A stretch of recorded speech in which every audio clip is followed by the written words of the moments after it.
মাত্র 313 জন সাহাবার মতো যদি আবার এই ভূখণ্ডের ভিতরে মুসলমান দাঁড়িয়ে যায়, আমি ওই সত্তার কসম খেয়ে বলতে পারবো, যার হাতে আমার জান, সেই সত্তার কসম খেয়ে বলছি, আজকে রাতের ভিতরে যদি 313 জনের মতো সাহাবা, বদরি সাহাবার মতো ইমানদার যুবক তৈরি হয়, আগামী কালকে এই বাংলাদেশে কোনো বিধর্মী রাজা থাকতে পারবে না। ইসকন নামক কোন সন্ত্রাস, হিন্দুবাদী কোন সন্ত্রাস, রামায়ণ গোষ্ঠীর কোন সন্ত্রাস, নরেন্দ্র মোদীর বইয়ের মতো কোন সন্ত্রাস এদেশে জায়গা নেবে না ইনশাআল্লাহ। এদেশে আসবে আবার সালাউদ্দিন আইয়ুবীর মতো, কাসেম নানুতুবির মতো, হুসাইন আহমদ মাদানির মতো আবার বিজ্ঞ সন্তান এদেশের ভূমিতে জন্ম হবে ইনশাআল্লাহ। আমরা তোমরা যুবক যদি একত্রিত হও, দল মত নির্বিশেষে প্রতিটা যুবকের অবস্থা যদি উদ্দীপ্ত এবং ঈমান হয়, উলামায়ে কেরাম যেখানে আল্লাহু আকবারের ধ্বনি দিবে, যদি এই তাকবীরের উদ্দেশ্য হয় নামাজ, আমরা নামাজে দৌড়ায় যাব। তাকবীরের উদ্দেশ্য যদি হয় জিহাদ, জিহাদের ময়দানে আমরা দল মত নির্বিশেষে যার কাছে যা আছে তা নিয়ে যদি লড়াকু সৈনিকের মতো 5 আগস্টে যেভাবে তোমরা বেরিয়েছিলে, এভাবে যদি প্রত্যেকটি আল্লাহ পাকের আওয়াজের সাথে আওয়াজ মিলাইয়া শরীরের সাথে আল্লাহ পাকের ওয়াহদানিয়তের সাথে গোলামের শরীরকে মিলাইয়া নাও, আগামী দিনে এই দেশে কোনো রাজনীতি নামে কোনো ধান্দা চলতে পারে না। আলহামদুলিল্লাহ, আলহামদুলিল্লাহি ওয়াহদাহু ওয়াসসালাতু ওয়াসসালামু আলা মান লা নাবিয়্যা বা'দা।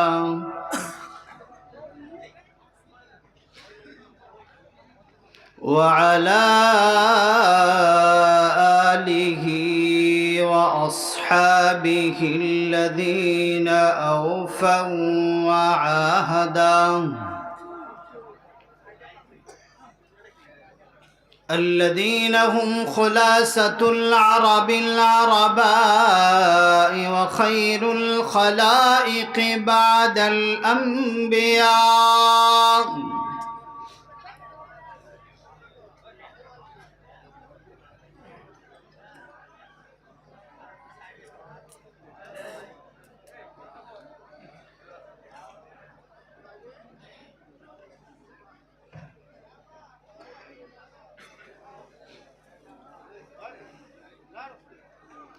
وهم كالنجوم في السماء للاقتداء والاهتداء،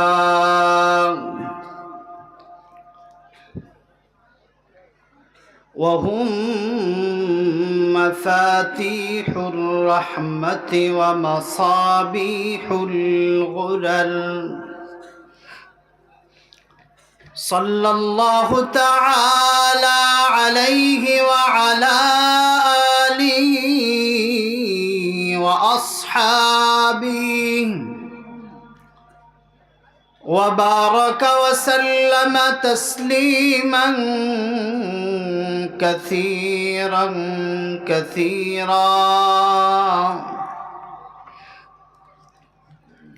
أما بعد، فأعوذ بالله من الشيطان الرجيم.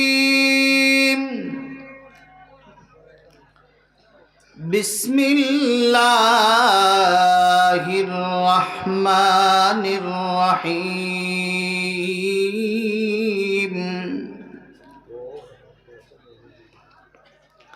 لقد من الله على المؤمنين إذ بعث فيهم رسولا منهم يتلو عليهم آياته ويزكيهم ويعلمهم الكتاب والحكمة وإن كانوا من قبل لفي ضلال مبين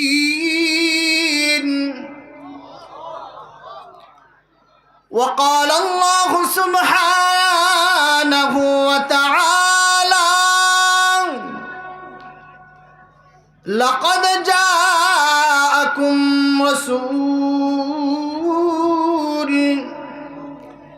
من أنفسكم عزيز عليه ما عنتم حريص عليكم بالمؤمنين رؤوف رحيم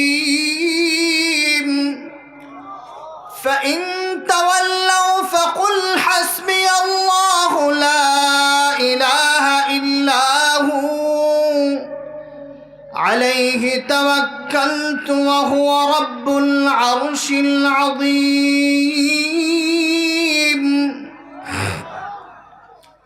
وقال الله سبحانه وتعالى في مقام آخر يا أيها الذين آمنوا لا ترفعوا أصواتكم فوق صوت النبي ولا تجهروا له بالقول كجهر بعضكم لبعض أن تحبط أعمالكم وأنتم لا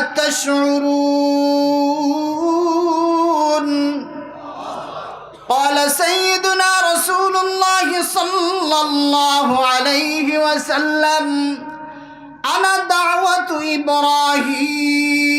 إبراهيم وبشارة عيسى وولدت طاهرا ومطهرا وقال سيدنا رسول الله صلى الله عليه وسلم إنما بعثت معلما لأتمم مكارم الأخلاق صدقت يا ربي وصدق رسوله النبي الأمي الكريم ونحن على ذلك لمن الشاهدين والشاكرين والذاكرين والحمد لله رب العالمين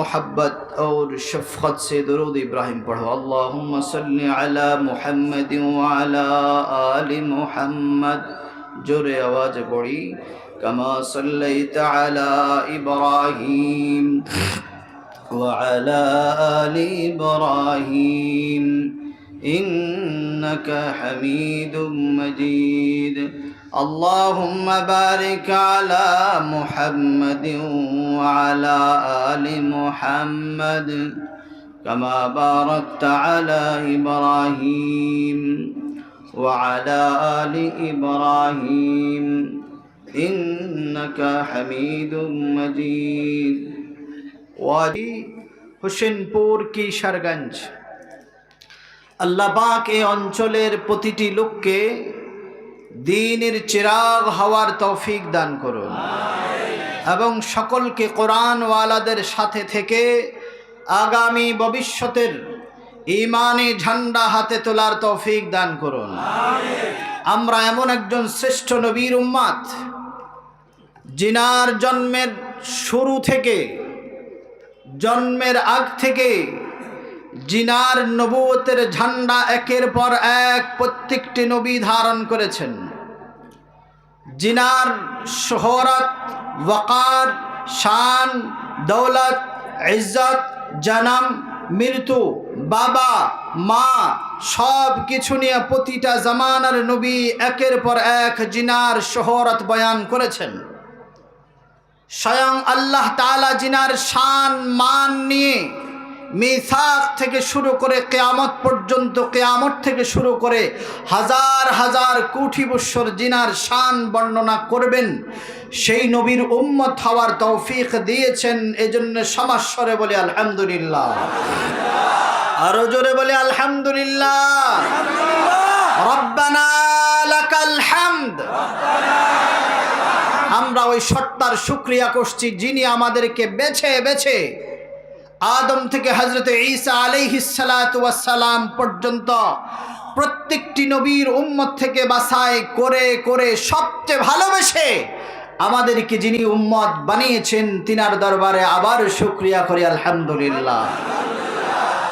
আল্লাহ পাকের দরবারে আল্লাহ পাক মনের দুঃখ বলেছেন, ওয়া কালিলুম মিন ইবাদিয়াশ শাকুর।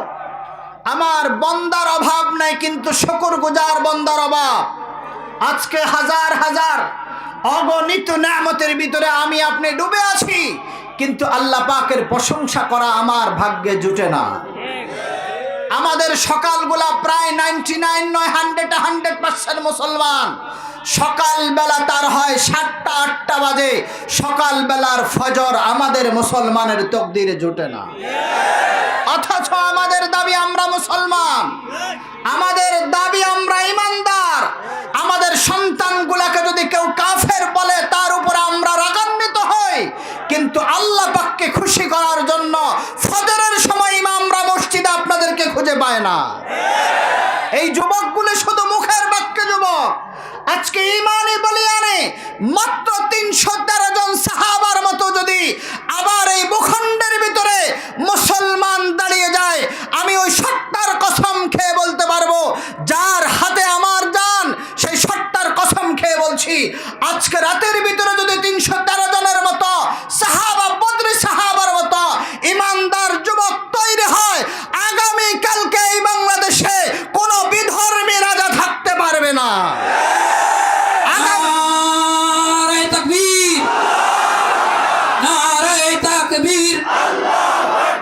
উলামায়ে কেরাম যেখানে, উলামায়ে কেরাম যেখানে, কোরআন সুন্নাহর আলো, নারে তাকবীর। আমি চাই আপনারা সেই ইমানে উজ্জীবিত হন, যে ইমান সাহাবাই কেরামের ছিল, যে ইমান আলী হায়দারের ছিল, যেই ইমান উসমানের ছিল, যেই ইমান ওমর বিন খাত্তাবের ছিল। আপনাদের ইমান যেন ওমর বিন হিশামের মতো যেন না হয়। আপনাদের ইমান হবে ওমর বিন খাত্তাবের মতো।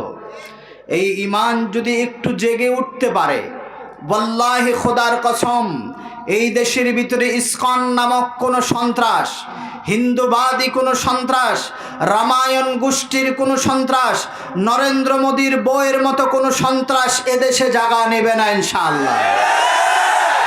এদেশে আসবে আবার সালাউদ্দিন আইয়ুবের মতো, কাসেম নানুতুবির মতো, হুসাইন আহমদ মাদানির মতো আবার বিজ্ঞ সন্তান দেশের ভূমিতে জন্ম হবে ইনশাআল্লাহ।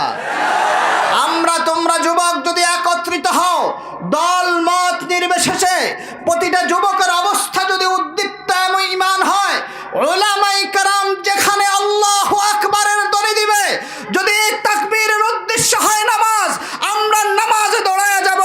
তাকবীরের উদ্দেশ্য যদি হয় জিহাদ, জিহাদের ময়দানে আমরা দল মত নির্বিশেষে যার কাছে যা আছে তা নিয়ে যদি লড়াকু সৈনিকের মতো 5 আগস্টে যেভাবে তোমরা বেরিয়েছিলে, এভাবে যদি প্রত্যেকটি আল্লাহ পাকের আওয়াজের সাথে আওয়াজ মিলাইয়া শরীরের সাথে আল্লাহ পাকের ওয়াহদানিয়তের সাথে গোলামের শরীরকে মিলাইয়া নাও, আগামী দিনে এই দেশে কোনো রাজনীতি নামে কোনো ধান্দা চলতে পারে না। নারে তাকবীর। বিশ্বের মুসলিম এক হও, জিহাদ করো, খালেদের তলোয়ার গর্জে ওঠো আরেকবার, নারে তাকবীর। আল্লাহ ভাই, তাকবীরের পরে হাসলে ঈমান চলে যায়, কোনো কাজের পরে হাসলে এই কাজ হালকা হয়ে যায়। এটা এক ধরনের ইস্তেহজা। ইস্তেহজা করলে ঈমান থাকে না। আজকে ঘাটে ঘাটে অন্য ধরনের স্বৈরাচারী স্বভাব চলছে। আগে বিগত যানাদেরকে এই দেশ থেকে আপনারা তাড়িয়েছিলেন, তিনাদের দলরা এইভাবে গণহারে চাঁদাবাজি আর সন্ত্রাসী করে নাই। চলমান সময়ে যে সন্ত্রাসী একটা চলছে, আপনারা এক ধরনের ব্যক্তিকে তাড়াইতে যাইয়া আরো ভয়ানক হিংস্র নিয়ে আসছেন। প্রত্যেকটি হিংসত্ব থেকে দেশকে শেষ করতে হবে। ইমাম মাহদি আলাইহিস সালাতু ওয়াস সালাম আসার আগে হিন্দুস্তানের মুসলমানরা এক হও। তোমরা যদি এক হও, বাংলাদেশ, পাকিস্তান, ভারত সব মুসলিম যদি এক হয়ে যায়, ওয়াল্লাহি খোদার কসম এই দেশের ঝান্ডাই প্রথম উজ্জীবিত হবে। এই দেশ থেকে ইসলাম যখন উজ্জীবিত হতে শুরু করবে, বাকি সমস্ত দেশের কাফেররা পালাইতে বাধ্য হবে ইনশাআল্লাহ। আমার দেশে, এই দেশের ভিতরে যদি কোনো বিধর্মী জাতি আমার দেশে থাকতে চায়, তারা কর জিজিয়া দিয়ে থাকবে, মুসলমানের উপরে কথা বলবে, এটা কখনো সম্ভব হয় না। মুসলমানের অ্যাডভোকেটকে হত্যা করবে, এই দেশের মুসলমান মেনে নিতে পারে না। আজকে মুসলমানের অ্যাডভোকেটকে হত্যা করার পরেও আওয়াজ হচ্ছে না, এর অর্থ হচ্ছে মুসলমানের যুবক সন্তানগুলো এখনো জাগ্রত হয় নাই। জাগ্রত হয়েছে শুধু পকেটের জন্য জাগ্রত যা হওয়ার হয়েছ, টাকার জন্য যা জাগ্রত হওয়ার হয়েছ, এখন ইসলামের ঝান্ডার জন্য জাগ্রত হও। একবার যুদ্ধ আমরা দেখেছি, আবার যুদ্ধ হবে। এই যুদ্ধ দেশের জন্য নয়, এই যুদ্ধ হবে ইসলামের জন্য ইনশাআল্লাহ। এই যুদ্ধ বাতিলের বিপক্ষে হবে, নরেন্দ্র মোদীর গোষ্ঠীর বিপক্ষে হবে ইনশাআল্লাহ। এই যুদ্ধ হবে ইহুদিদেরকে এই দেশ থেকে তাড়ানোর জন্য, হিন্দুদেরকে তাড়ানোর জন্য, রামায়ণ গোষ্ঠীকে তাড়ানোর জন্য, যারা দেশের রাস্তায় ঘাটে বিভিন্ন জায়গায় বাবার মূর্তি দিয়া এই জাতিকে মূর্তি পূজারী বানাতে চায়। আমরা এই মূর্তি পূজারী আর চাই না।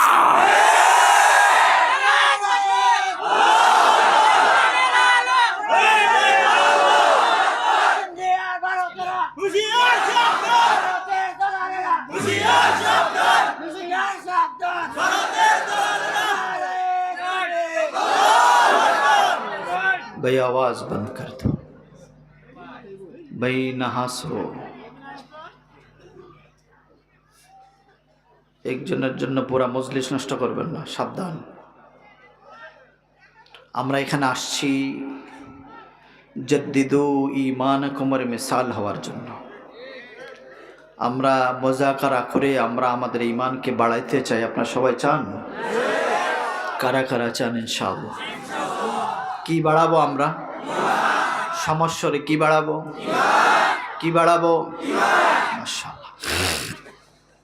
আমরা আখরি নবী মুহাম্মদ মুস্তাফা সাল্লাল্লাহু আলাইহি ওয়াসাল্লামের উম্মত, এতে সন্দেহ আছে? 1450 বছর থেকে যে ইসলামের দাওয়াত দিয়ে আসছে, যে ইসলাম কিয়ামত পর্যন্ত সম্মানিত, সমজ্জিত, সমন্বিত, সেই ইসলামের জমানায় যদি কেউ বলে সনাতন ধর্ম শ্রেষ্ঠ ধর্ম, এটা কি মেনে নেওয়া যায়?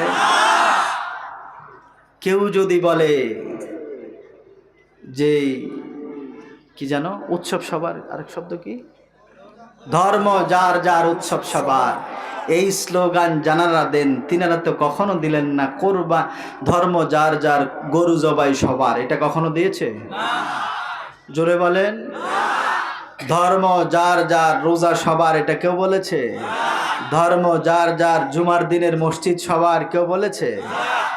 কোনোদিন দেখবেন ইচ্ছাকৃত কোনো রামায়ণ গোষ্ঠীরা মুসলমানের দোকানে সদাই করে না, কিন্তু মুসলমানের লাখো লাখো যুবক, মুসলমানের লাখো লাখো মানুষ হরে কৃষ্ণদের দোকানে ভিড় করে না? করে না? তো তুমি কয় নম্বরের মার্কা মুসলমান? বাটপার মুসলমান।